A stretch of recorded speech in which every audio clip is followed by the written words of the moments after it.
नमस्कार, आप सभी का स्वागत हेलो किसान में। मैं हूं मुकुल शर्मा। हेलो किसान में हर रोज़ आपके लिए अलग अलग विषय हम लेकर आते हैं और आज भी हमारे जो दो महत्वपूर्ण विषय हैं काफ़ी खास आप सभी लोगों के लिए। तो चलिए सबसे पहले हमारे जो आज के दोनों विषय हैं वो आपके साथ हम साझा कर लेते हैं। आज सबसे पहले हम बात करेंगे बकरी पालन की और इसके साथ ही बात होगी भेड़ पालन की बात। दोनों प्रमुख विषय, दोनों ही विषय काफ़ी महत्वपूर्ण, ना सिर्फ बकरी पालन बल्कि भेड़ पालन भी। और इन विषय से संबंधित अगर आप कुछ सवाल पूछना चाहते हैं या कुछ जानकारी लेना चाहते हैं तो आप हमारे टोल फ्री नंबर पर हमें कॉल कर सकते हैं। ये नंबर भी आप नोट कर सकते हैं। हमारे टोल फ्री नंबर्स हैं 1800 11 3060, साथ ही 1800 11 3061। इन नंबर्स पर आप हमें कॉल कर सकते हैं और आपके सवालों के जवाब देने के लिए या जो जानकारी आप लेना चाहते हैं वो जानकारी देने के लिए हमारे स्टूडियो में आज दो खास मेहमान मौजूद हैं। उनसे भी आपका परिचय करा देते हैं। हमारे साथ मौजूद हैं डॉक्टर महेश डीके जी, वैज्ञानिक हैं केंद्रीय बकरी अनुसंधान संस्थान मखदूम, मथुरा, उत्तर प्रदेश में। और इन्हीं के साथ मौजूद हैं डॉक्टर SR शर्मा जी, प्रधान वैज्ञानिक हैं केंद्रीय भेड़ एवं ऊन अनुसंधान संस्थान अंबिकानगर, राजस्थान में। आप दोनों का बहुत बहुत स्वागत हमारे इस कार्यक्रम में। और जैसा कि हमने बताया, बेहद ही महत्वपूर्ण विषय अगर हम बात करते हैं बकरी पालन या भेड़ पालन की भी। और पहले अगर हम बात करें यहाँ पर गरीब की गाय की, जी हाँ, बकरी की अगर खासतौर से बात की जाए, इस बारे में डॉक्टर महेश आपसे हम जानना चाहेंगे कितना फ़ायदा हम सबसे पहले मान सकते हैं या किस तरह का एक महत्व हम देख सकते हैं बकरी पालन का हमारे जो किसान हैं उनके जीवन में। बकरी पालन में सबसे ज़्यादा ज़रूरी है इसमें जो कम लागत आती है। इसी के कारण ये व्यवसाय कम पैसों से आप शुरू कर सकते हैं जी। इसमें साधारण आवास की आवश्यकता होती है, ज़्यादा पैसे की खर्च करने की ज़रूरत नहीं है। इसको महिलाएं, बच्चे, बुजुर्ग घर के इसको अपना आसानी से जो है इसको पाल सकते हैं। बकरी को, बकरी एक ऐसा पशु है जो किसी भी जलवायु में अपने आप को ढाल सकती है। इसीलिए बकरी पालन जो है कोई भी कर सकता है, कोई भी जो नागरिक है वो कर सकते हैं। बकरी कम समय में वयस्क होके ज़्यादा बच्चे देती है। जैसे 1-1.5 साल के बाद वो बच्चे देना शुरू कर देती है तो किसान को तुरंत लाभ हो जाता है। इसीलिए बकरी पालन बहुत आवश्यक है। बिल्कुल, देखिए कितना फ़ायदा हम मान सकते हैं बकरी पालन का आपको मिल सकता है। लेकिन और इसके क्या क्या फ़ायदे हैं उसकी जानकारी आपको हम विस्तार से देंगे, लेकिन उससे पहले आइए नज़र डाल लेते हैं इस रिपोर्ट पर।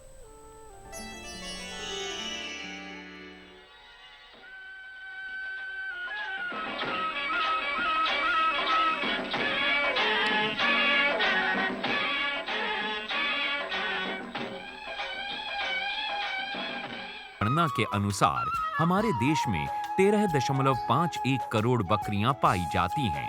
दूध, मांस और खाद की एक बड़ी मात्रा हमें बकरियों से ही प्राप्त होती है। इसकी मांग लगातार बढ़ रही है। बकरी के दूध को प्राकृतिक रूप से सुरक्षित माना जाता है। अन्य पशुओं के दूध की तुलना में ये अधिक सुपाच्य है। भारत में दूध और मांस के लिए अलग-अलग प्रदेशों में अलग-अलग नस्लों की बकरियां पाई जाती हैं। जमुनापरी नस्ल की बकरी सफेद रंग की होती है। इनके कान चपटे होने के साथ-साथ 25 सेंटीमीटर लंबे और नीचे की ओर झुके हुए होते हैं। लंबे आकार की जखराना नस्ल की बकरियां, काले रंग की इन बकरियों के कान पर सफेद धब्बे होते हैं। बड़े शरीर की ये बकरियां ज्यादा दूध उत्पादन के लिए जानी जाती हैं। उत्तर प्रदेश के मथुरा में बर्बरी नस्ल की बकरियां पाई जाती हैं। छोटे आकार की इन बकरियों का रंग सफेद होता है और इन पर गोल्डन रंग के चकत्ते से होते हैं। छोटे कान और खड़े सींग होते हैं। इन्हें आमतौर पर मांस उत्पादन के लिए पाला जाता है। बकरी पालन गरीबों की आजीविका सुरक्षा, गरीबी उन्मूलन और अच्छी आय का जरिया बन सकता है। छोटे और सीमांत किसान व्यवसाय के रूप में बकरी पालन करें तो ये आय का बेहतर पारंपरिक स्रोत साबित हो सकता है। यदि भूमिहीन या लघु किसान छोटे स्तर पर 10 बकरियों की इकाई शुरू करें तो ये लगभग 30,000 रुपए की पूंजी से शुरू की जा सकती है।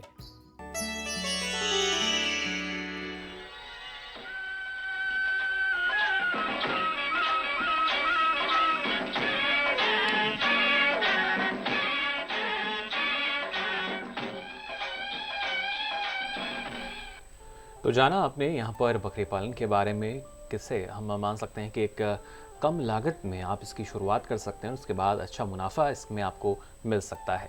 साथ ही अगर बात की जाए भेड़ पालन की, इस बारे में भी डॉक्टर शर्मा आपसे हम जानना चाहेंगे कितना महत्वपूर्ण है और किस तरीके से जो हमारे किसान हैं वो इसको अभी अपना भी रहे हैं, कर भी रहे हैं और कितना फ़ायदा उनको मिल सकता है।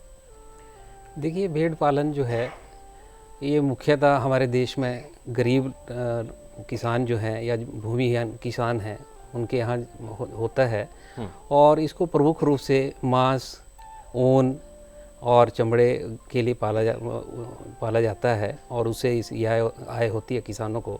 इसके अलावा जो है इससे खाद भी मिलती है जो कि खेती के में इस्तेमाल की जा सकती है जी। तो भेड़ पालन जो है, अगर हम पूर्व में जाएं तो ईसा मसीह के टाइम से ही भेड़ पालन की एक उपयोगिता रही है संसार में, और भेड़ पालन जो है हमारे देश में स्वतंत्रता के बाद जो है काफ़ी बड़ा है और इसकी उपयोगिता दिन प्रतिदिन जो है वो बढ़ती जा रही है जी।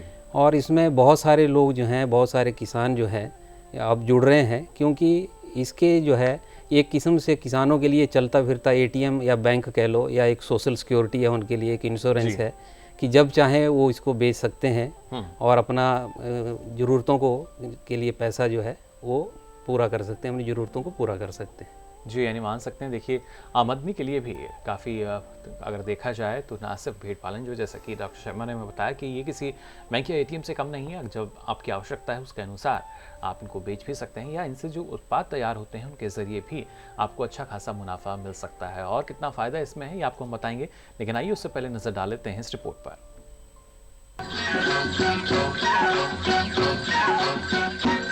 बकरी के साथ भेड़ हमारी सामाजिक संरचना का एक महत्वपूर्ण अंग है। इससे हमें ऊन, दूध, जैविक खाद, मांस और अन्य उपयोगी चीजें मिलती है। इनके पालन पोषण से भेड़ पालकों को अनेक फायदे हैं। गर्मी और बरसात से पहले ही इनके ऊन की कटाई कर लेनी चाहिए। शरीर पर ऊन रहने से गर्मी और बरसात का इन पर बुरा प्रभाव पड़ता है। सर्दियां खत्म होने से पहले ही ऊन की कटाई कर लेनी चाहिए। शरीर के वजन का लगभग 40 से 50% मांस के रूप में प्राप्त होता है। सुबह 7 बजे से 10 बजे और शाम 3 से 6 बजे के बीच में भेड़ों को चराना और दोपहर में आराम देना चाहिए। गाभिन भेड़ों को 250 से 300 ग्राम दाना सुबह या शाम को देना चाहिए।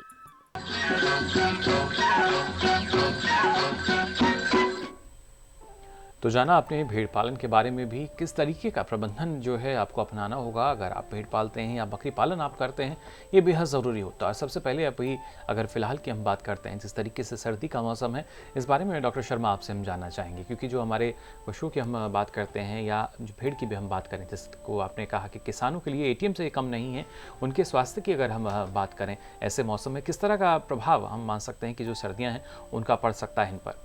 देखिए, इस साल जो सर्दी काफ़ी पड़ रही है और अभी जैसे ही जनवरी या फरवरी का महीना भी शुरू हो रहा है तो बहुत सारी जगह पे जो अब नए बच्चे आना शुरू हो गए हैं और ख़ास करके बच्चों में अगर हम सर्दी से ना बचाएं तो उनमें काफ़ी मृत्यु दर बढ़ सकती है और जो कि किसानों को एक बहुत बड़ा नुकसान होता है। तो किसान भाइयों को आजकल जहाँ पे बच्चे आ रहे हैं वहाँ पे उनके रख रखाव का उचित प्रबंधन करना चाहिए और जिस भी बाड़े में उनको रखा जाता है वहाँ पे इस तरह से जो है कि टाट पट्टी वगैरह साइड में लगा देनी चाहिए ताकि डायरेक्ट हवा जो है वो ठंडी हवा जो है वो मादा को या उसके बच्चों को ना लगे जी। और जिसकी वजह से वो बीमार ना हो।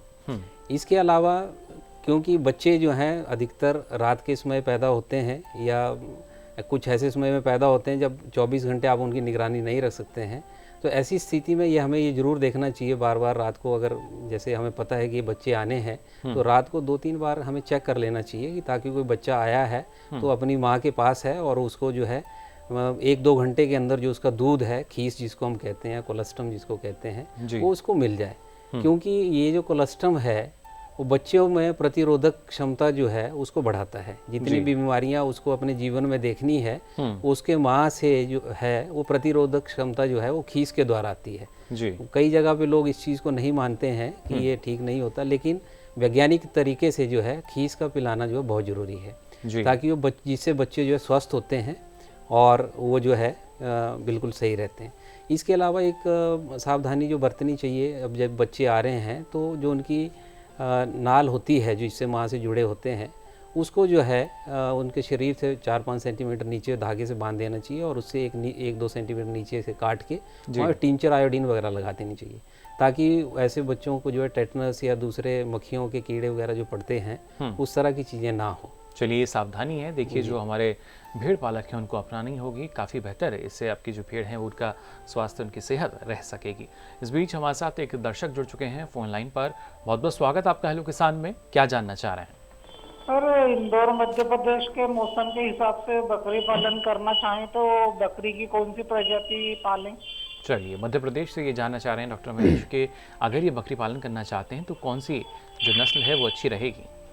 वैसे मध्य प्रदेश की कोई डिस्ट्रिक्ट नस्ल नहीं है, मगर मध्य प्रदेश जो कि सटा हुआ है उत्तर प्रदेश से, जी वो बर्बरी, जमुनापारी, सिरोही नस्ल की बकरियां, उस्मानाबादी भी जो हिस्सा जो मध्य प्रदेश का लगा हुआ है महाराष्ट्र से, वहाँ पे वो उस्मानाबादी बकरी का भी पालन कर सकते हैं। जी। ये 3-4 बकरियां जो है अच्छे रहेगी मध्य प्रदेश में। बिल्कुल, देखिए यहाँ पर 3 से 4 नस्लें जो हैं वो डॉक्टर महेश ने हमें बताई। लेकिन महेश जी, आपसे भी हम वही जानना चाहेंगे, सर्दी का फिलहाल मौसम चल रहा है, ऐसे मौसम में किस तरह से एक उचित देखभाल की आवश्यकता होती है इनको? जैसे डॉक्टर साहब ने बताया कि दूध पिलाना है, दूध पिलाना बच्चे को इम्यूनिटी प्रदान करता है। कई बार ये देखा गया है कि जब हम दूध पिलाते हैं बच्चे को, तो वो जो थन है वो धोते नहीं है किसान भाई जी। तो वो जो थन को लगी गंदगी है उसके द्वारा जो है जीवाणु बच्चे के पेट में चले जाते हैं। उसके लिए थन को पोटेशियम परमैंगनेट और जो विलेज में हम बोलते हैं कि लाल दवा, 1% लाल दवा से उसके थन को अगर साफ कर दिया जाए तो ई कोलाई की बीमारी होती है बच्चों में, और उससे सबसे ज़्यादा मृत्यु दर जो है बच्चों में देखा जाता है। अगर इतना किसान भाई करे कि बकरी को दूध निकालने के बाद एक तो ना बैठने दे, उसको दाना दे, या वो खड़ी रहे, वो आधे घंटे में उसके पोस्ट जो है वो बंद हो जाते हैं। और जब बच्चे को दूध पिलाते हैं उसके पहले पोटेशियम परमैंगनेट से उसके थन को साफ करें और फिर दूध बच्चे को पिलाएं। चलिए, इस बात का देखिए ख्याल आप हमारे तमाम जो बकरी पालक हैं उनको रखना होगा। इस बीच एक और दर्शक हमारे साथ जुड़ चुके हैं फ़ोन लाइन पर। बहुत बहुत स्वागत आपका हेलो किसान में। क्या जानना चाह रहे हैं? जी नमस्कार। नमस्कार। मैं सागर से संदीप ठाकुर बात कर रहा हूँ। जी पर मैं ये जानना चाहता हूँ कि एमपी सागर के लिए जो है दूध के लिए कौन सी बकरी सबसे है? आप जानना चाह रहे हैं कौन सी अच्छी नस्ल रहेगी और उसके दूध फायदे क्या दूध रहेंगे? प्राप्त करने के लिए जी, दूध दूध उत्पादन के लिए जानना चाह रहे हैं कौन सी अच्छी जो नस्ल है वो रहेगी? वैसे तो मध्य प्रदेश।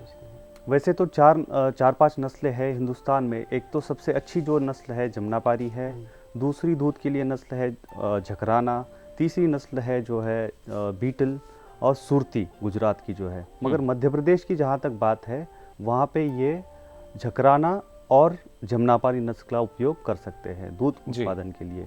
और दूसरी एक बात मैं किसान भाइयों को ये कहना चाहता हूँ, दूध उत्पादन तभी होगा जब आप उसको वैज्ञानिक पद्धति से पालेंगे। और जो है जब गर्भाधान होता है उसके 3 महीने के बाद अच्छा अगर दाना उसको बकरी को दिया जाता है तभी दूध का उत्पादन जो आफ्टर किडिंग मिल सकता है। जी, तो ये ध्यान रखना जरूरी है। बिल्कुल। देखिए, इस बात का आपको ख्याल रखना होगा अगर आप चाहते हैं बकरी पालना लेकिन आपके उद्देश्य में जो दूध उत्पादन है वो प्रमुख हो। साथ ही अगर यहाँ डॉक्टर शर्मा भेड़ की हम बात करते हैं, जैसा आपने बताया कि मांस और ऊन के लिए प्रमुख तौर पर जो भेड़ पालन है वो किया जाता है, यहाँ पर कैसे सुनिश्चित कर सकते हैं जो हमारे भेड़ पालक हैं कि जो उनके पास नस्ल है वो काफ़ी अच्छी है? क्योंकि हम देखते हैं कि अलग अलग क्षेत्र अनुसार जो नस्लें हैं उनमें भी थोड़ा सा बदलाव नज़र आता है। देखिए, अगर मोटे तौर पे हम देखें तो हमारे देश में 4 हिस्सों में इसको बांट सकते हैं। और हमारे यहाँ लगभग 42 नस्लें हैं, 42 ब्रीड्स हैं भेड़ की। जी। और उनको जो है वो क्लाइमेट के हिसाब से, जलवायु के हिसाब से ही वो डेवलप हुई हैं। तो अच्छा तो यही रहेगा कि जिस क्षेत्र में हम भेड़ पालन करना चाहते हैं वहाँ की जो लोकल अपनी नेटिव है या नस्ल है वहाँ की जो सदियों से वहाँ पे रह रही है जी वही अगर हम उसको वैज्ञानिक पद्धति से पालते हैं तो उसमें काफ़ी फ़ायदा हो सकता है। जी नस्ल हम चाहे कोई भी ले लें, अगर हम उसकी देखभाल उसी हिसाब से, प्रबंधन उसी हिसाब से नहीं करें जो जितना वो मांगती है, तो उसका कोई मतलब नहीं है। जी। मैं एक उदाहरण तौर पे आपको कहना चाहता हूँ, जैसे मेरिनो नस्ल है, ऑस्ट्रेलिया न्यूजीलैंड वगैरह में होती है। अगर हम इसको इंडिया में ले आएँ, अपने देश में ले आएँ, लेकिन हमारे यहाँ समस्या ये है कि हमारे पास उस तरह के चारागाह नहीं है, उतनी अच्छी घास नहीं है जो उनको चाहिए, तो इसलिए वो यहाँ नहीं चल पाएंगी। और इतनी जब हम किसानों की बात करते हैं तो हम इतना ज़्यादा नहीं कह सकते कि साहब आप जो है सब चीज़ें जो उसी तरीके से लाइए ताकि इसमें आपको जो ज़्यादा लाभ हो सके। हाँ, लेकिन किसान ये जरूर कर सकते हैं कि हमारे यहाँ जो नस्ल है उसी में ही हम वैज्ञानिक पद्धति और उसका उचित प्रबंधन करें, जैसा कि बार बार कहा जाता है किसान दूरदर्शन के चैनल के माध्यम से भी, तो उससे जो है किसानों को काफ़ी फ़ायदा हो सकता है। बिल्कुल, यानी इस बात का हमारे जो भेड़ पालक हैं या हमारे किसान भाई हैं उन्हें ख्याल रखना होगा कि जो वैज्ञानिक पद्धति है या जिस तरह का प्रबंधन आपको बताया जाता है जो हमारे पशुपालन विशेषज्ञ हैं उनके द्वारा, उस तरह का प्रबंधन आपको अपनाना होगा, तभी जो हम एक फ़ायदा इनके ज़रिए देखते हैं, उम्मीद जो हमें लगती है कि फ़ायदा होगा, वो उम्मीद तभी आपकी पूरी हो सकेगी। इस बीच एक और दर्शक हमारे साथ जुड़ चुके हैं फ़ोन लाइन पर। बहुत बहुत स्वागत आपका हेलो किसान में, क्या जानना चाह रहे हैं? हम ये जानना चाह रहे हैं जी कि लखनऊ में हमारा पड़ता है जी, और हमें दूध के लिए बकरी चाहिए थी, दूध वाली। चलिए बकरियां तो मिल जाती हैं लेकिन अंडू जो बीटल वीटल के हैं वो नहीं मिल पाते हैं यहाँ। चलिए, बिल्कुल दूध उत्पादन के लिए भी ये बकरी नस्ल जानना चाह रहे हैं। लखनऊ उत्तर प्रदेश से हमारे साथ जुड़े नहीं, हैं। नस्ल तो मैं जानता हूँ जी, लेकिन दूध उत्पादन उतना नहीं हो पाता। उसके लिए जो हमको अंडू जो है वो सही नहीं मिल पा रहे हैं, जो बीजू बकरे होते हैं जी बकरी के पास जी, ब्रीडिंग के लिए, वो कहाँ से हमको मिलेंगे? डॉक्टर महेश इस बारे में क्या अगर ये बीटल की बात कर रहे हैं तो हाँ जी। लखनऊ में बीटल बकरी उतना अच्छा परफॉर्म नहीं करेगी, और बीटल के नर जो है उनको पंजाब से ही लाने पड़ेंगे। गुरदासपुर का जो एरिया है वहाँ पे बीटल नस्ल के बकरे अच्छे मिलते हैं। हालांकि इनकी संख्या बहुत कम है, मगर आपको फील्ड पे इसको सर्च करना पड़ेगा, देखना पड़ेगा, और अच्छे जो दूध देने वाली मादा है उसी के नर जो है आपको चयन करने पड़ेंगे। और उसको फिर अगर बीटल को आपने ग्रेजिंग नहीं करी तो वो दूध में भी उतना अच्छा परफॉर्म नहीं कर सकती है। स्टॉल फीडिंग में बीटल उतना अच्छा उत्पादन नहीं कर पाती है। इसके लिए आपको ग्रेजिंग की लैंड होना बहुत ज़रूरी है। आपको अर्धसघन पद्धति में बीटल को पालना पड़ेगा। अगर आप स्टॉल फीडिंग में या घर में उसको खाना खिला रहे हैं ज़्यादा, तो वो उतना दूध उत्पादन नहीं करेगी। यानी इसको खुले में छोड़ना हमें पड़ेगा सर। आधा दिन जो है आपको सवेरे से शाम तक, मीन्स 5 से 7 आवर्स, वो अर्धसघन पद्धति बोलते हैं जिसको जी, 5 से 7 आवर्स उसको ग्रेजिंग दी हमने, और फिर शाम में आने के बाद दाना खिलाया। बिल्कुल, लेकिन दाने का यहाँ डॉक्टर महेश आपने जिक्र किया, अभी का जो मौसम है सर्दियों का, उसमें किस तरह के जो आहार है वो हमें देना चाहिए बकरियों को?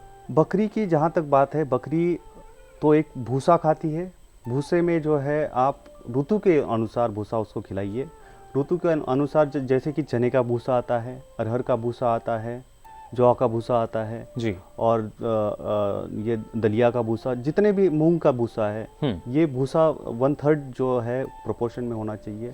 दाना बहुत ज़रूरी है सर्दी के मौसम में, और हर मौसम में 300 से 400 ग्राम, अगर बड़ी बकरी की बात करेंगे हम तो 300 से 400 ग्राम दाना अत्यावश्यक है। अगर छोटी बकरी जैसे कि बर्बरी मध्यम आकार की बकरी है, उसमें 200 से 300 ग्राम दाना देना आवश्यक है। दाना कैसे बनाएंगे? सबसे बड़ी बात यह है कि हमारे किसान भाई, रेडीमेड तो मिलता नहीं है दाना। दाना में ग्रेन्स इंपॉर्टेंट है। ग्रेन्स में मेज आता है आपका, गेहूँ आता है, जौ आता है। इसका जो है 50 से 60% पार्ट होगा। दूसरा आता है चोकर, जिसको कि हम ब्रान बोलते हैं, वीट ब्रान, राइस ब्रान, जो भी उपलब्ध है आपके एरिया में, उसको आप 15 से 20% डालिएगा। फिर प्रोटीन का जो सोर्स है खली जी, जो केक होते हैं, मस्टर्ड का होता है, ग्राउंडनट का होता है, मूंगफली का, और जो भी आपके यहाँ पे उपलब्ध है उसका 15 से 20% आप उसमें मिला सकते हैं। जी। और खनिज मिश्रण भी बहुत ज़रूरी है, जो कि रिप्रोडक्शन के लिए और एनिमल के ग्रोथ के लिए ये बहुत काम आता है। 2% दाने में आपको मिलाना जरूरी है और 1% नमक। जी। दाना देने के समय आपको दाना एज सच नहीं देना है, दाने को पीस के ही देना है, तभी दाने का फायदा होता है। इनका मिश्रण अगर आप खिलाएंगे बकरियों को तभी जो है दूध उत्पादन है, मांस उत्पादन है बढ़ेगा। इसके अलावा गर्भित बकरियों को 300 से 400 ग्राम दाना अधिक देना जरूरी है। 500 ग्राम दाना पर लीटर ऑफ मिल्क जो दुधारू बकरियां है उनमें देना जरूरी है।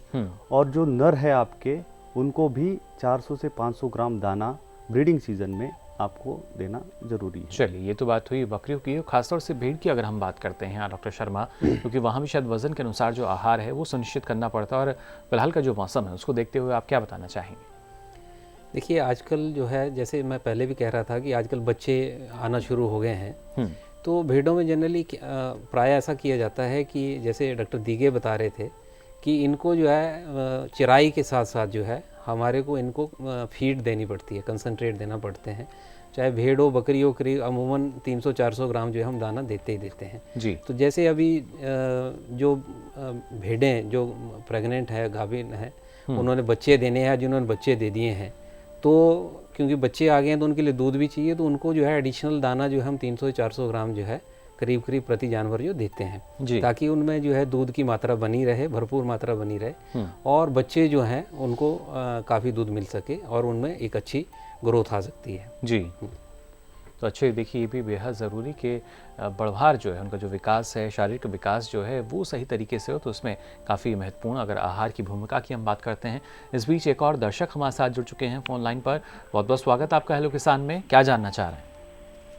सर, मेरा नाम खलील है, मैं नांदेड़ महाराष्ट्र से बात कर रहा हूँ जी। मेरा सवाल ये है कि बकरी पालने के 2-3 तरीके हैं। एक तो है ग्रेजिंग, दूसरा है सेमी स्टॉल फेड और एक है स्टॉल फेड। इसमें सबसे बेहतरीन कौन सा है?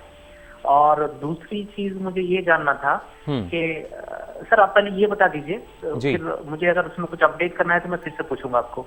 चलिए, आप हमारे साथ लाइन पे बने रहिए। मैं चाहूँगा डॉक्टर महेश आप बताएं कौन सा बेहतर तरीके से हम मान सकते हैं? बिल्कुल, इन्होंने 2 तरीके की बात करी जी, इंटेंसिव और सेमी इंटेंसिव, सघन पद्धति और अर्ध सघन पद्धति।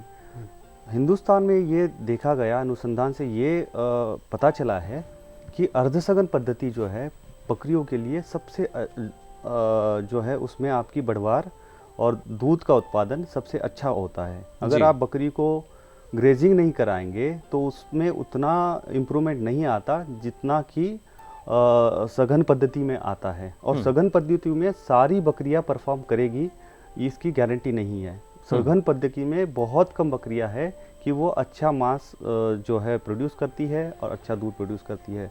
अर्ध सघन पद्धति बहुत अच्छी होती है बकरियों के लिए। बिल्कुल। खलील साहब, कुछ और जानना चाहेंगे आप? चलिए, उम्मीद करते हैं जो वो जानना चाह रहे थे पूरी जानकारी उनको यहाँ मिल चुकी है। और ये बेहद ज़रूरी कि जो जानकारी आप लेना चाहते हैं अगर सही दिशा में आपको जानकारी मिले तो काफ़ी फ़ायदा उससे आपको हो सकता है। और हमारी कोशिश यही रहती है, आज भी लगातार आपको हम बता रहे हैं, ना सिर्फ बकरी पालन बल्कि भेड़ पालन की भी अगर बात यहाँ पर की जाए कितना ज़रूरी है। और इसमें अगर डॉक्टर शर्मा हम आवास प्रबंधन की हम बात करते हैं वो भी काफ़ी महत्वपूर्ण होता है, ना सिर्फ जो हमारे हम कह सकते हैं जो गर्भित पशु हैं उनके लिए, बल्कि जो साधारण है तौर पर उनकी भी अगर बात की जाए सर्दी के मौसम में किस तरह का आवास प्रबंधन जो हमारे भेड़ पालक हैं उन्हें रखना चाहिए। देखिए, वैज्ञानिक पद्धति के अनुसार जो है प्रति जानवर हमारे को 8 से 10 स्क्वायर फीट की जगह एक जानवर के लिए चाहिए होती है। तो इसका मतलब अगर हम 100 जानवरों का 100 भेड़ों का एक रेवड़ रखते हैं तो उसके लिए कम से कम जो है हमारे को 800 से 1000 स्क्वायर फीट की जगह चाहिए होती है जी। अगर हमें अच्छी पैदावार लेनी है और उनमें एक अच्छी जो है ग्रोथ होनी देखते हैं और उनका वजन अच्छा बढ़े तो हमारे को कम से कम इतनी जगह उनको देनी चाहिए। हम ऐसा नहीं कर सकते हैं कि एक कमरा लिया और उसमें सब जानवरों को डाल देते हैं, तो उससे क्या ओवर क्राउडिंग होने की वजह से जो जानवर में ग्रोथ नहीं आती है, उनमें उतनी नहीं रहती है। दूसरा जो है, जैसे मौसम बदलता रहता है, फॉर एग्जाम्पल अभी जैसे आजकल शीत ऋतु चली हुई है, ठंडी का मौसम है, ऐसे में अगर हम उनको डायरेक्ट ठंडी हवाओं से नहीं बचाएंगे तो जानवरों को बीमार पड़ने की संभावना जो है अधिक हो जाती है जी।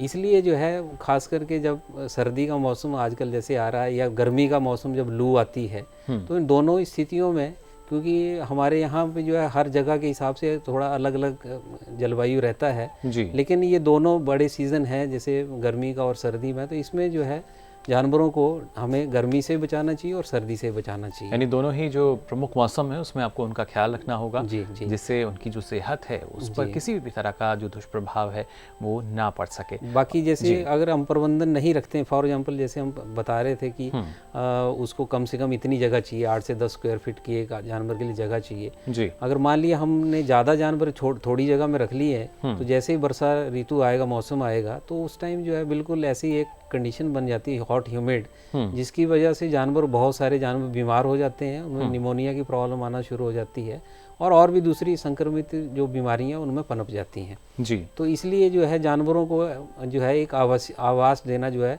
एक देना जरूरी है सभी मौसम के हिसाब से। सही स्थान यानी इसका आपको ख्याल रखना चाहिए। बाकी उनके लिए खुले बाड़े भी होने चाहिए। जी। ये तो जब हमने इंडोर की बात करें कि अंदर हमने उनको रखना है, उस टाइम ये चाहिए, इतना स्पेस चाहिए, और बाकी बाहर खुले बाड़े होने चाहिए ताकि जिसमें जानवर जो है अपने घूम फिर सके और वहाँ पे उनकी हम फीडिंग वगैरह या पानी उनके पीने का पानी का प्रबंध करवा सके। ये सब चीज़ें हमारे को देखनी होती है। चलिए, बिल्कुल डॉक्टर महेश, अगर बकरी के आवास प्रबंधन की हम बात करते हैं, वहाँ पर ही लगभग सामान्य जो सावधानियाँ हैं वो हमें नजर आएंगी, या कुछ इसमें और कई खास ऐसे बिंदु हैं जिनका ख्याल रखना होगा? सर्दियों में मैं यही कहना चाहूँगा कि बकरियों में रात के समय में ठंड बढ़ जाती है, सवेरे के टाइम में बहुत ठंड रहती है। उस स्थिति में आपको तिरपाल का उपयोग करना बहुत ज़रूरी है। तिरपाल से दोनों वाड़े को दोनों साइड से ढक दिया रात में जी। और सवेरे जो है उस तिरपाल को आपको उठाना है, क्योंकि बकरी का वाड़ा या भेड़ का वाड़ा जितना ड्राई रहेगा उतना ही बीमारियों का खतरा कम रहता है। जी। और अगर आपने ढक के रखा या किसी कमरे में बंद कर दिया, ज़्यादा वहाँ पे गीलापन हो गया, ह्यूमिडिटी हो गई, तो जो है बीमारियाँ पनपने के चांसेस बहुत ज़्यादा है। इसके अलावा मैं और एक बात कहना चाहूँगा कि हर 15 या 20 दिन के बाद अगर ज़्यादा गीला हो जाता है तो मिट्टी को बदलना भी चाहिए, सर्दियों में और बरसात में। तीसरी बात यह है कि अगर आप बकरी को ग्रेजिंग का टाइम जो है आपको चेंज करने पड़ेंगे, खासकर सर्दियों में। बच्चों को ग्रेजिंग पे ना भेजें जी। दिन में उनको खाना घर उस पे वाड़े में ही खिलाए। जो बड़ी बकरियां हैं उनके टाइम ग्रेजिंग का टाइम दोपहर में किया जाए, जैसे कि 10-11 बजे जब सूरज निकलता है, अर्ली मॉर्निंग ना भेजे, दोपहर में भेजे और शाम में जल्दी ले आए जी। तो इससे जो है उनका सर्दी से बचाव होगा और निमोनिया से भी ये बचे रहेंगे। बिल्कुल, देखिए जो आपकी बकरियां हैं उनका किस तरीके से सर्दी से बचाव भी हो सकता है और ये काफ़ी महत्वपूर्ण। इसके अलावा कई ऐसे रोग हैं जिनसे आपको बचाना होगा और उसके लिए टीकाकरण भी काफ़ी महत्वपूर्ण है। इस बारे में भी आगे हम चर्चा करेंगे, लेकिन फिलहाल हेलो किसान में वक्त हो चला एक छोटे से ब्रेक का। कहीं मत जाइए, आप देखते रहिए दूरदर्शन किसान।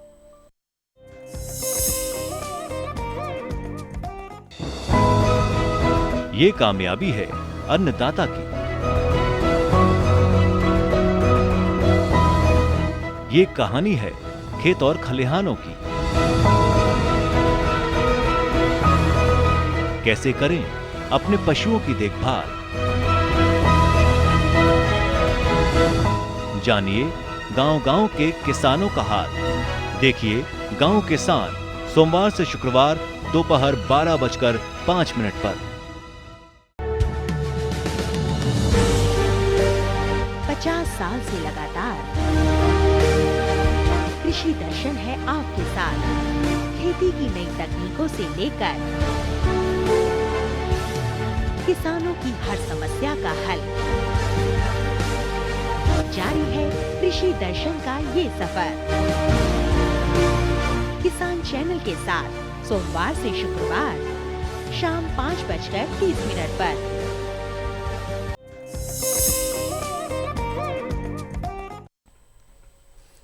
तो ब्रेक के बाद आप सभी का एक बार फिर स्वागत है हेलो किसान में। आज लगातार आपको हम जानकारी दे रहे हैं बकरी पालन और भेड़ पालन के बारे में। अगर आप भी इन दोनों विषय से संबंधित कुछ जानकारी लेना चाहते हैं तो आप हमारे टोल फ्री नंबर पर हमें कॉल कर सकते हैं। नंबर लगातार आपकी टीवी स्क्रीन पर फ्लैश किए जा रहे हैं। साथ ही ब्रेक पे जाने से पहले हम यहाँ बात कर रहे थे किस तरह का आहार प्रबंधन या आवास प्रबंधन की अगर बात की जाए वो हमारे जो भेड़ पालक हैं या बकरी पालक हैं उन्हें अपनाना चाहिए। लेकिन इस दौरान अगर हम बात करते हैं कई सारी बीमारियों की, उसके खतरे से हमारे जो भेड़ पालक हैं या बकरी पालक हैं वो कैसे अपने पशु को बचा सकते हैं, इस बारे में हम बात करेंगे। लेकिन उससे पहले एक दर्शक हमारे साथ फोन लाइन पर जुड़ चुके हैं, इनका सवाल हम ले लेते हैं। बहुत बहुत स्वागत आपका हेलो किसान में। क्या जानना चाह रहे हैं? हेलो हाँ सर। जी श्रवण जी, अपना सवाल पूछ सकते हैं आप। हाँ हुक्म, मैं ये पूछना चाहता था कि अपना ये मैं राजस्थान से बोल रहा हूँ, सिरोही जिले से। जी मैं ये पूछना चाहता था कि सर ये जो बकरियों पे छोटे किसानों को गवर्नमेंट से मिलने वाला अनुदान जी कितना और कैसे मिलता है सर?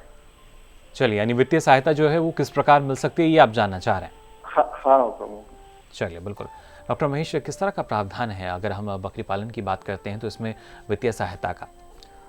वित्तीय सहायता की जहाँ तक बात है, पहले तो अगर कोई किसान भाई अगर बकरी के लिए लोन लेना चाहता है तो फर्स्ट उसको ट्रेनिंग लेना बहुत ज़रूरी है। ट्रेनिंग लेने के बाद 10 दिन की या 8 दिन की केंद्रीय बकरी अनुसंधान संस्थान 10 दिन की ट्रेनिंग 2 महीने में ऑर्गेनाइज करती है। या तो उस ट्रेनिंग में जाए या जो है स्टेट गवर्नमेंट यूनिवर्सिटीज़ है वहाँ भी बकरी पालन के ऊपर ट्रेनिंग होती है, वैज्ञानिक बकरी पालन के ऊपर। जी उस ट्रेनिंग को करने के बाद अगर किसान प्रोजेक्ट बनाता है 50 प्लस 2 बकरियों का या 100 प्लस 5 बकरियों का, अगर प्रोजेक्ट बनाता है और बैंक के पास जाता है, उसके बाद में उसको सब्सिडी मिलती है। जो राष्ट्रीय लाइव स्टॉक मिशन है उसके अंतर्गत एक ईजी स्कीम है, employment entrepreneurship development and employment generation. उसके अंतर्गत 25 से 33% तक बैक एंड सब्सिडी मिलती है। बिल्कुल। और इसके लिए ट्रेनिंग बहुत ज़रूरी है। जी, प्रशिक्षण जो है देखिए वो काफ़ी ज़रूरी, जिसके बाद जो आपकी आगे की समस्या है वो काफ़ी हद तक कम हो जाती है। यानी वित्तीय सहायता की भी अगर बात की जाए, वो तमाम सुविधाएं जो आप चाहते हैं कि आपको मिलनी चाहिए। और अगर बात की जाए, क्योंकि अलग अलग राज्यों में अलग अलग जो योजनाएं हैं वो चलाई जाती हैं, तो आप अपने जो आपके ज़िले में ना सिर्फ जो वहाँ पशुपालन अधिकारी हैं उनसे बातचीत कर सकते हैं, उनसे भी जानकारी आप इस बारे में ले सकते हैं। साथ ही यहाँ पर हम बात कर रहे थे किस तरीके से जो बीमारियों से बचाव है वो आप ना सिर्फ बकरियों का बल्कि भेड़ का आपको करना होगा। इस बारे में डॉक्टर शर्मा आपसे हम जानना चाहेंगे कौन कौन से प्रमुख रोग या बीमारी हम मान सकते हैं जो कि भेड़ को होने की संभावना रहती है और उनसे बचाव कैसे किया जाए? देखिए, भेड़ और बकरियां दोनों की बात मैं करना चाहूँगा यहाँ पे। उनमें करीब करीब सामान्य प्रकार की बीमारियाँ होती हैं जी। और ये बीमारियां जो है खास करके जो वायरस विषाणु जिसको हम कहते हैं उसकी वजह से ये होती हैं। और ये बीमारियां जो है जब ऐसे रेवड़ में, ऐसे फ्लॉक में आती हैं जहाँ पे वैक्सीनेशन टीकाकरण नहीं करवाया गया हो, वहाँ पे इनकी वजह से काफ़ी नुकसान किसानों को होता है। जी। तो हमारे देश में जो है इन बीमारियों का आगमन पहले से ही है, ये प्रेजेंट है। हाँ, ये है कुछ स्टेट में वैक्सीनेशन जो है टीकाकरण लगातार किया जाता है, स्टेट गवर्नमेंट्स भी उसमें प्रोत्साहन देती है, तो वहाँ पे इनका प्रकोप थोड़ा कम है। बाकी जहाँ पे नहीं हो पा रहा है या किसी कारणवश जो है लोग नहीं करवा पा रहे हैं, वहाँ पे ये बीमारियाँ होती हैं और इनकी संभावना बनी रहती है। जी। भेड़ों और बकरियों में 2-3 बीमारियाँ जो खास करके ज़्यादा होती हैं।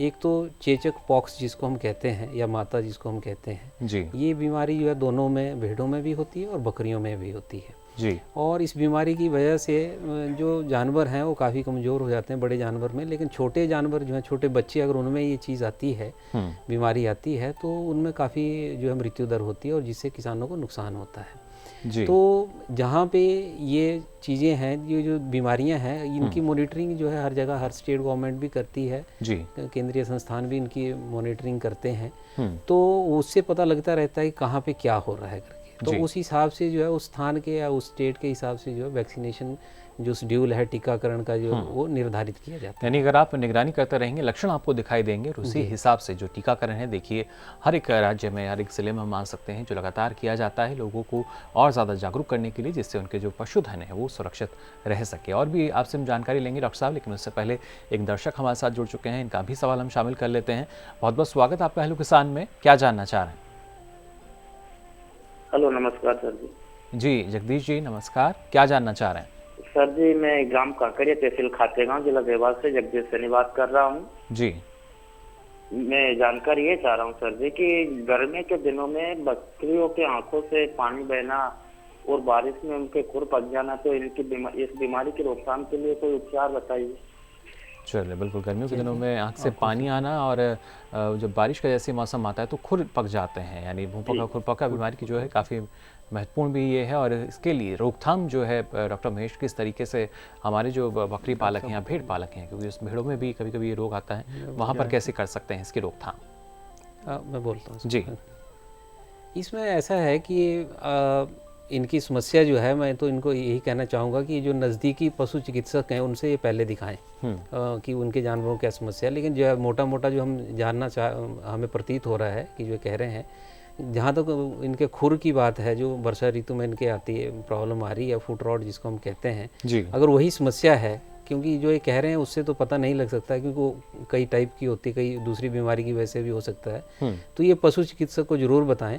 और अगर इनको वहाँ से निदान नहीं मिल पाता है तो हमारा नंबर ये ले लें, टेलीफोन नंबर लें और इनको विस्तृत पूरी जानकारी लेके जो इनको फिर इनकी समस्या का समाधान किया जा सकता है।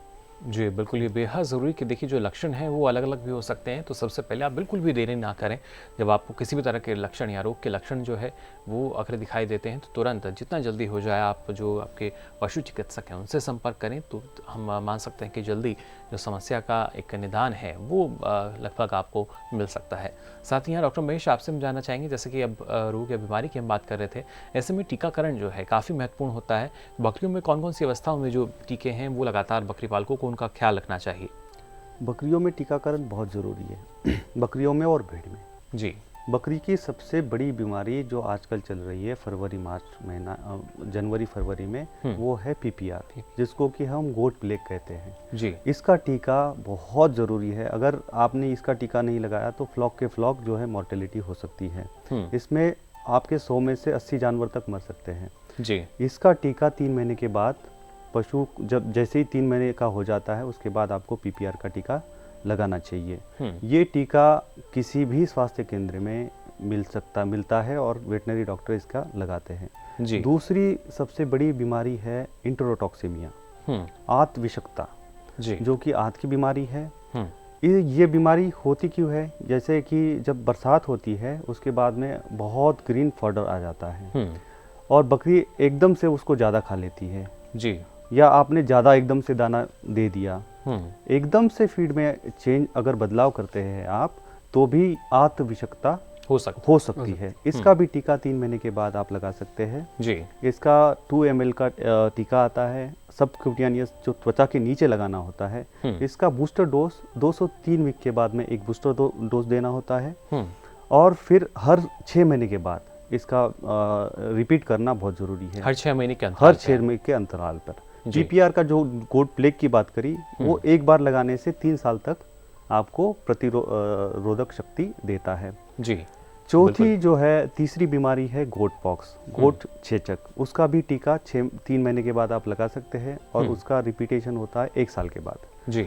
चौथा जो रोग है खुरपका मुंह पका, खुरपका मुंह पका और HS, हिमोरेजिक सेप्टिसिमिया, गलघोटू जो बोलते हैं, इसकी कंबाइंड वैक्सीन आती है। इसका भी टीका 3 महीने के बाद में जब बच्चा होता है उसके बाद लगा सकते हैं आप। और हर साल में इसको रिपीट करना जरूरी है। यानी हर साल लगभग 1 साल का अंतराल आपको रखना होगा। उसके बाद बेहद ज़रूरी यही, अगर आप चाहते हैं जो आपके पशु हैं वो निरोगी रहें तो उनमें समय से आप टीकाकरण कराते रहें। इस बीच एक और दर्शक हमारे साथ जुड़ चुके हैं फोन लाइन पर। बहुत बहुत स्वागत आपका हेलो किसान में। क्या जानना चाह रहे हैं? हेलो हेलो जी इरम जी, मैं पूछना चाहती हूँ। जी मैं इरम बोल रही हूँ, इरम खान, रीवा से, मध्य प्रदेश में। कि बकरियों को टीकाकरण कौन कौन से नाम मतलब लगाने चाहिए, उनके नाम चाहिए मुझे। कौन कौन से टीके लगवाने चाहिए? कोई विशेष टीका आपको जानना है? कितने अवस्था में? वो बकरियां सूख रही हैं इसलिए। जी चलिए, कमज़ोर शायद वो पड़ रही हैं या शारीरिक, जैसे आप कह रहे थे, अगर टीकाकरण नहीं कराते तो कहीं ना कहीं उनके शरीर पर, उनके विकास पर कहीं ना कहीं असर पड़ता है। और शायद ऐसी कुछ समस्या जो इरम जी हैं उनकी बकरियों के साथ भी होगी। ऐसी स्थिति में उनको क्या करना चाहिए डॉक्टर महेश? टीका जैसे कि हमने अभी बात करी है कि 5 टीके हैं। एक तो PPR है, फिर गोट पॉक्स है, FMD HS का टीका है और इंटेरोटॉक्सिमिया का है। ये 4 टीके अगर लगा दिए जाए तो ये 4 मुख्य बीमारियां हैं बकरियों में। अगर ये 4 टीके आप लगाएं, और इसकी कीमत बहुत सस्ती होती है। जब अगर सरकारी दवाखाने से आप करते हैं तो एक टीके की कीमत जो है 4 से 5 रुपए, और टोटल जो खर्च है 40 से 50 रुपए का खर्च है। और इसमें आपका 5,000 से 10,000 तक का जानवर बच सकता है। इसीलिए टीकाकरण बहुत ज़रूरी है। किसान भाइयों से मेरी यही विनती है कि आप जब बकरियां खरीदेंगे तो वो इंश्योर कर ले कि वो टीका लग चुके हैं, जी। ना या यदि नहीं लगा है तो वो बकरियां ना खरीदे। टीका लगाने के बाद ही बकरियां 15-20 दिन के बाद आप खरीदें जी। और जैसे ही आपका 3 महीने का जानवर हो जाता है उसमें ये टीके लगाना बहुत ज़रूरी है। चलिए, बिल्कुल बेहद ज़रूरी ईरम है। खान का- जी डॉक्टर शर्मा क्या कहना चाह रहे हैं इस बारे ये में? जो ईरम खान जी का सवाल था, ये टीकाकरण की समस्या नहीं हो सकती है। इनकी बकरियों में मेरे ख्याल से हो सकता है उनमें परजीवी की समस्या हो, तो ये जो है उनकी मैंगनी की जांच जो है नज़दीकी जो भी इनका केंद्र है, पशु स्वास्थ्य केंद्र है, वहाँ पे करवाएं तो वहाँ से इनको जो है अच्छी सलाह मिल सकती है। क्योंकि टीकाकरण ना होने की वजह से शायद ऐसा नहीं है, ये कोई दूसरी समस्या है, मैं ये कहना चाह रहा था। चलिए, बिल्कुल ये भी संभव है कि ज़रूरी नहीं कि सिर्फ टीकाकरण की समस्या हो, जो लक्षण हैं वो कुछ और भी हो सकते हैं। इसलिए ज़रूरी यही कि जो आपके निकटतम पशु स्वास्थ्य केंद्र है वहाँ पर जाकर उनकी जांच ज़रूर कराएं। एक और दर्शक हमारे साथ जुड़ चुके हैं फिलहाल फोन लाइन पर। बहुत बहुत स्वागत आपका। हेलो किसान में क्या जानना चाह रहे हैं? हेलो हेलो, हाँ जी, वो बकरियों के ना शरीर पे और फौड़ी बन जाती होगा, दसियो जरा। जी अवतार जी, मैं चाहूँगा अपना सवाल आप एक बार दोहरा दें। शरीर पे मोटी मोटी बन जाती है रसोड़ी।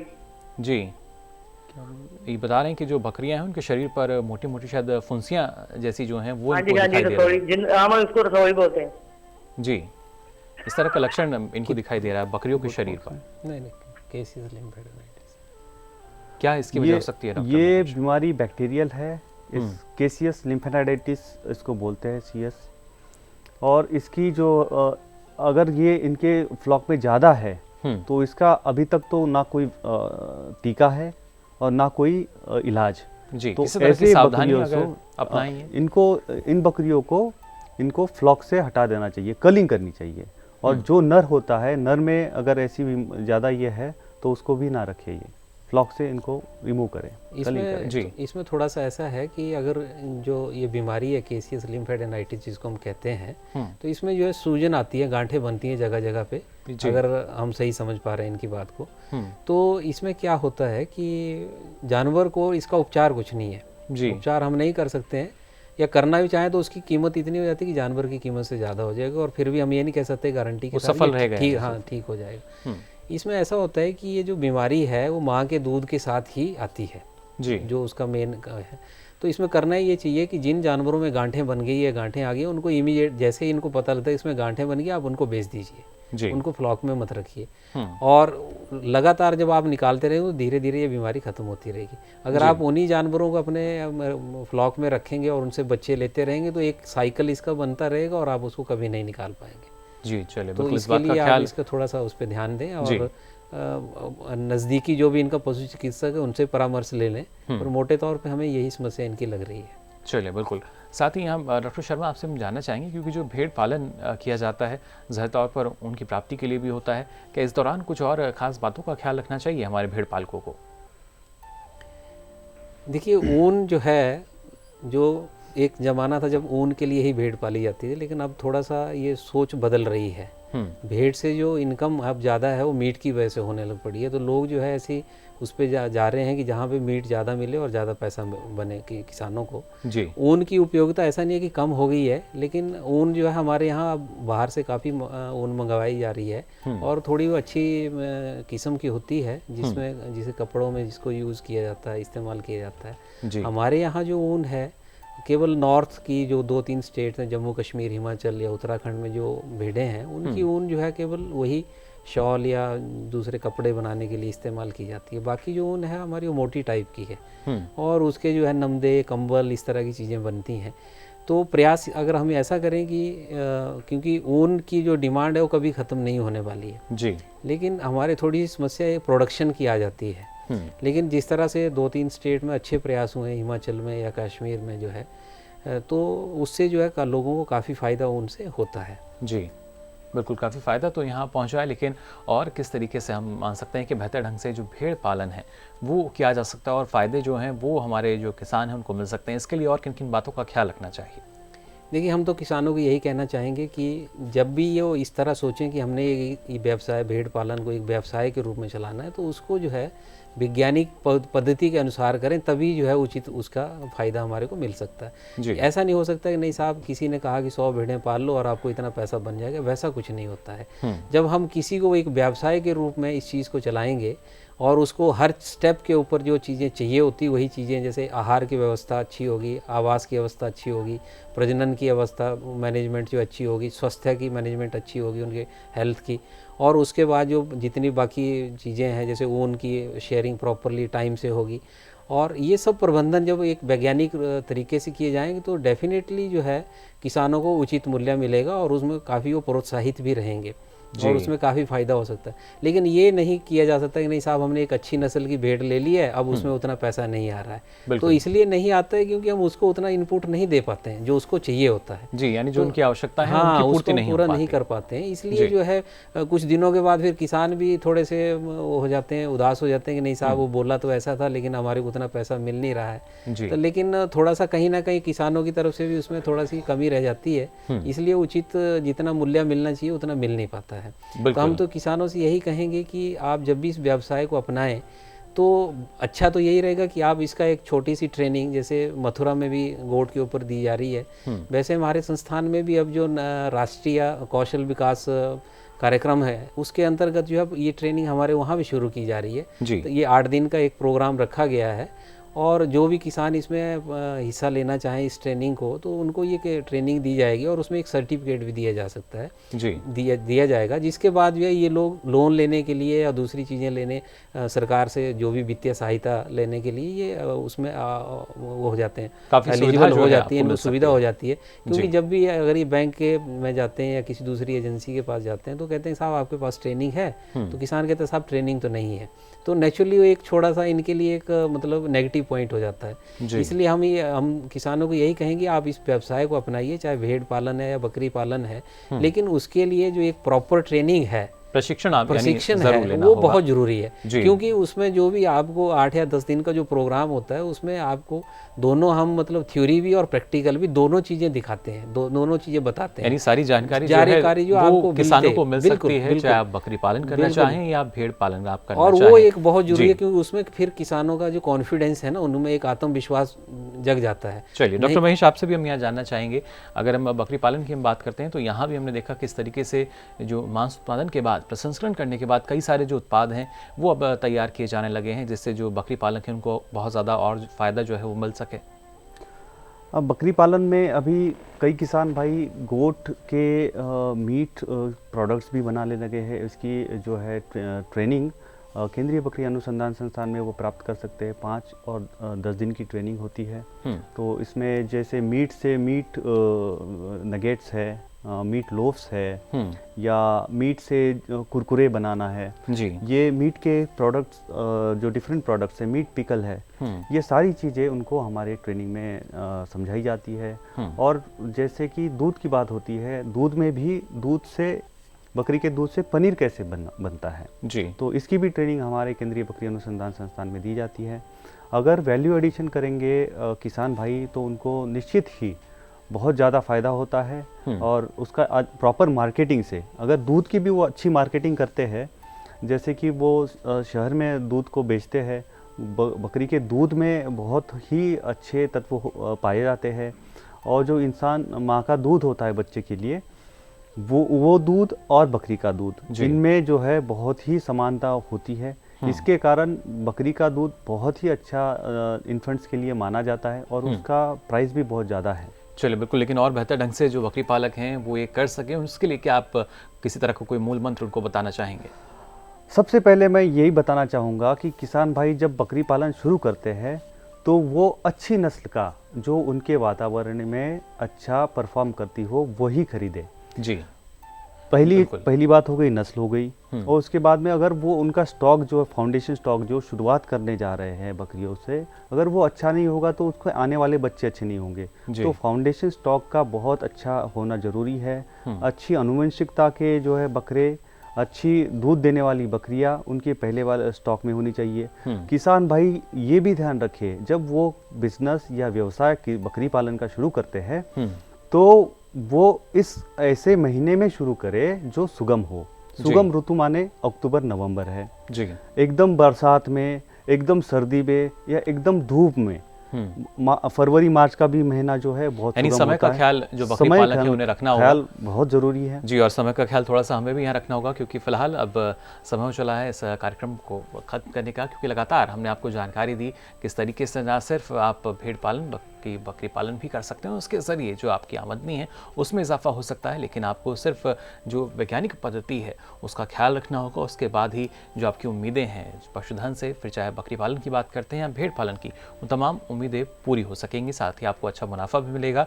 और आज हमारे दोनों विशेषज्ञ, आप दोनों ने पूरी महत्वपूर्ण जानकारी हमारे दर्शकों को दी, इसके लिए आप दोनों का बहुत बहुत शुक्रिया। साथ ही हम उम्मीद करते हैं जो दर्शक हैं वो भी इस जानकारी से काफ़ी लाभान्वित हुए होंगे और बेहतर ढंग से आपने जाना होगा कि अगर आप बकरी पालन करना चाहते हैं या भेड़ पालन में आप रुचि रखते हैं तो किन किन बातों का आपको ख्याल रखना है और किस तरीके से इससे अच्छा मुनाफा आप कमा सकते हैं। अब चलिए आपको हम अपना जो कल का विषय है वो भी बता देते हैं। कल किस विषय पर आपको हम जानकारी देंगे? कल खासतौर से बात होगी बांस की खेती पर और मशरूम उत्पादन व प्रबंधन पर।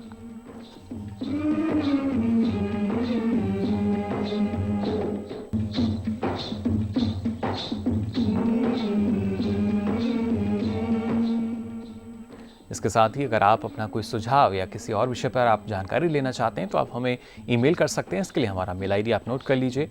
हमारा मेल आईडी है hellokisan2015@gmail.com।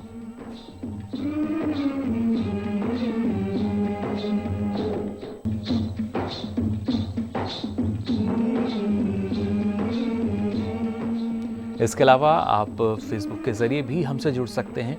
आपको फेसबुक पर जाकर हिंदी में टाइप करना होगा हेलो किसान, और यहाँ भी आप अपना सवाल या सुझाव लिखकर छोड़ सकते हैं।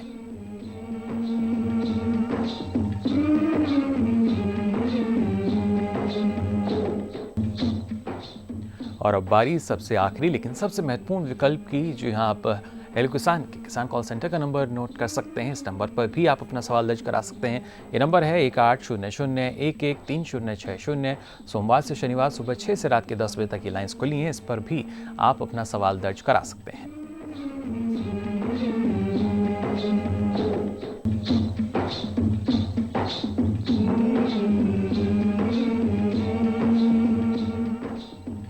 तो फिलहाल के लिए आज कार्यक्रम में बस इतना ही। कल फिर हाजिर होंगे नई जानकारी के साथ। तब तक के लिए दीजिए इजाजत। नमस्कार।